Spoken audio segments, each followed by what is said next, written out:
Good morning, everybody. We're looking at 1 Corinthians chapter 9 through to 11. Paul deals with a lot of correction in this section. There was a lot of things that needed to be corrected. But the one thing that really stood out for me was his call to discipline, to a disciplined life, to a disciplined relationship. Some people think discipline is boring, but there's a certain discipline that is needed in a marriage. There is discipline in the way we treat our spouse, discipline in our expectation, a discipline in time allocated, if you want to put that. There has to be a discipline to guard time with our spouse so you won't grow together, you'll grow apart. There has to be a discipline of play, a discipline of business, the family business, if you want, a discipline of dreaming. It's a discipline is something that you purposely put your hand to, and you do it consistently. That's the type of discipline I'm talking about. So Paul is warning here, and he uses the Israelites, the early Israelites, as an example. That generation was just an absolute blessed generation. Got to see visibly the presence of the Lord. Got to see it all over Moses. Heard the Lord's voice.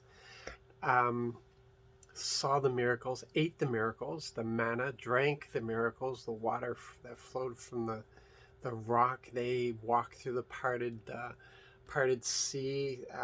All kinds of stuff that they experienced and stood in favor, and they stood in blessing, and yet they all died in the desert, at least except for two.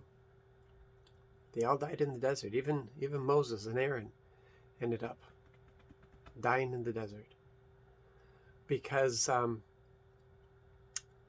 they did not treat the Lord well. They did not treat the blessing well. They did not treat the relationship well at all. They complained. They abused. They rebelled. And they ended up in the desert. And it really makes me sit up and take note. Like, am I so over familiar with my King that there are times I treat him with contempt? Are there times that because I'm overly familiar with him, call him friend? I call God Father. I call him Daddy. Call him Dad. Am I in my mind, in my heart, leaving myself open to abuse that situation where I think I have special privileges and I don't have to obey? I don't know if you've watched The Crown at all. It's the underlying fictional story of Queen Elizabeth II and her reign, the family history that is there. But the thing that I really noticed was when her children would come in, they would greet her first as mummy. They would come and give her a kiss, but then they would step back and they would give that bow, that acknowledgement to the Queen. She was their mummy, but she is the Queen. And that bowing, which kind of to us, that was like wow. I mean, is there a lack of intimacy there? Is there what is that all about? That's their mom. Isn't she mom before queen? But no, she's queen. She's queen. And they have to acknowledge the sovereign. And it really stopped to make me think about my relationship with my King. He calls me friend. And really, he's my best friend because nobody knows me like he knows me. Nobody's been with me since my birth, but he has, and he's like my best friend. Yeah, my big brother. He's the firstborn. He's my big brother. So a lot of admiration there. But there has to be a bowing. I have to keep that in my life. There has to be a bowing too, because he's my king. He's my sovereign. has to be a boundary. There has to be that attitude of great respect, lots of love, lots of intimacy, but we can't lose that discipline of respect, that acknowledgement of him as king.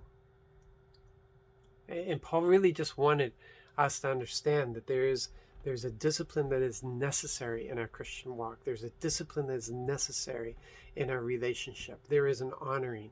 There is a thanksgiving. There's never taken it for granted. Well, you have to give this to me because you owe it to me. He owes us nothing. It is what he gives to us is by grace.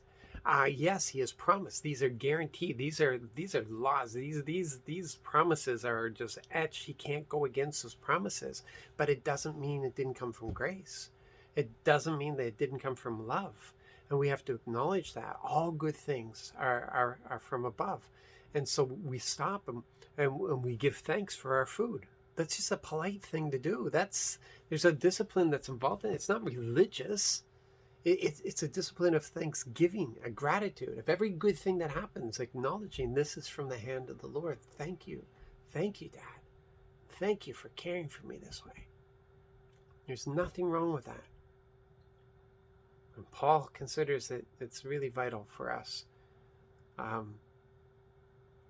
live a life that is just focused on Christ. You guys be blessed. Acknowledge the King today. Have a fantastic day and receive blessings from him because he intends them for you.